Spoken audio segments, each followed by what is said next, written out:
مجھے لگتا ہے اس ملک کے وزیر اعظم، اس ملک کے گرہ منتری اور سپریم کورٹ نے جموں کشمیر کے لوگوں کے ساتھ ایک وعدہ کیا تھا کہ ہم 3 فیز میں یہ چیزیں کریں گے. ایک ڈیلیمیٹیشن کریں گے، اس کے بعد الیکشن کریں گے، اس کے بعد ریسٹوریشن آف اسٹیٹ ہوڈ کریں گے. جب ڈیلیمیٹیشن ہوا، الیکشن ہوا، اس کے بعد ایک چنندہ حکومت آئی تو ہم سے وعدہ کیا گیا تھا کہ اپروپریٹ ٹائم. پہلے دن سے ہم یہ سوچ رہے ہیں اگر اپروپریٹ ٹائم آ گیا ہے تو مجھے لگتا ہے اپروپریٹ ٹائم اب ہے. 1.5 سال ہو گئے ایک چنندہ حکومت کو، بڑھ چڑھ کے حصہ لیا، شاید پہلا ایسا الیکشن جس میں ہر کسی جگہ سے لوگ باہر آئے اور ووٹ کیا. اگر ابھی بھی 1.5 سال کے بعد اپروپریٹ ٹائم نہیں ہے تو مجھے خدا کے لیے بتائیے وہ اپروپریٹ ٹائم کب ہو؟ کیا یہ وہ اپروپریٹ ٹائم ہے جب بی جے پی یہاں آئے، جو کہ شاید کبھی نہیں آئے گی، یا یہ اس لیے نہیں ہو رہا ہے اپروپریٹ ٹائم کیونکہ نیشنل کانفرنس کی حکومت ہے؟ تو مجھے لگتا ہے جو وعدہ ہم سے کیا گیا ہے اس وعدے کو آج موقع ہے وعدہ پورا کرنے کا، اور جموں کشمیر کے لوگوں کا جو مینڈیٹ ہے اس کی قدر کر کے جلد سے جلد ریسٹوریشن آف اسٹیٹ ہوڈ ہونا چاہیے. اب ہم تھک چکے ہیں یہ اپروپریٹ ٹائم سن کے.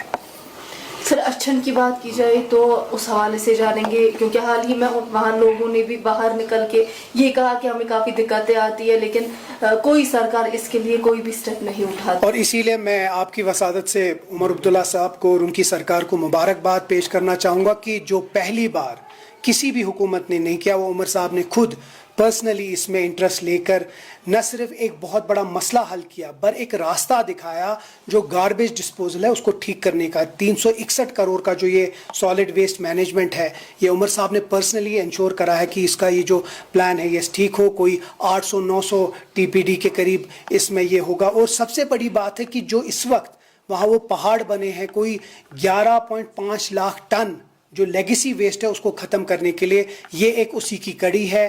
میں ان کو مبارکباد دینا چاہتا ہوں کیونکہ یہ شہر سری نگر کے لیے بہت بڑی بات ہے. لیکن اس کے ساتھ ساتھ جو دوسرا پلان حکومت کر رہی ہے وہ RDF کی بات کر رہی ہے، جو ریوائز ڈرائیوڈ فیول ہوگا اس لیگیسی ویسٹ سے. وہ پھر سیمنٹ پلانٹس استعمال کریں گے اپنے فیول کے لیے، اس سے بھی انوائرمنٹ بچ سکتا ہے. اور وہ نہ صرف سری نگر کے لیے، پورے جموں کشمیر میں جتنے بھی ڈسٹرکٹس ہیں ان میں یہ چیز ہوگا.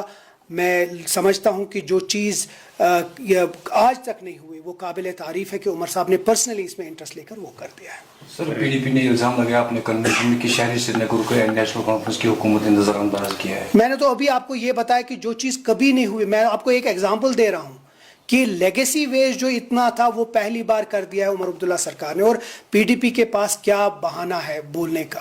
جن لوگوں نے راجیہ سبھا الیکشن میں بی جے پی کو فائدہ دیا، جن لوگوں نے بی جے پی کو سیکریٹریٹ کا دروازہ کھول کے دے دیا، جن لوگوں نے ہماری جو تباہی ہوئی 2019 کے بعد اس کے اوپر ہم پی ڈی پی کا سنے، تو مجھے لگتا ہے ہمیں ان کی سرٹیفکیٹ نہیں چاہیے. شہر سری نگر کے لوگوں نے ایک باری اکثریت سے مینڈیٹ دیا ہے نیشنل کانفرنس کو. انشاءاللہ ہم 5 سال یہ شہر سری نگر کو سب سے بہتر سٹی بنائیں گے.